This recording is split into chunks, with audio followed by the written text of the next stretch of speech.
দারিদ্র্য হচ্ছে একজন ব্যক্তির জন্য বড় ধরনের ফিতনা এবং এক প্রকারের শাস্তি। এটি আপনি এমন ফিতনা যে এই ফিতনার কারণে হতে পারে যে আপনি কখনো ঈমান হারা হয়ে যেতে পারেন।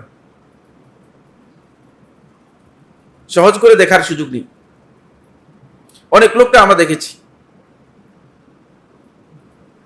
বিপদগ্রস্ত হতে হতে এই দারিদ্র্যের যে আঘাত রয়েছে, এই আঘাত এসে আঘাতপ্রাপ্ত হতে হতে এক পর্যায়ে দেখা গিয়েছে দ্বীনের ব্যাপারে তার বিরূপ ধারণা, খারাপ একটি মন্তব্য। ফিতনা, পরীক্ষা।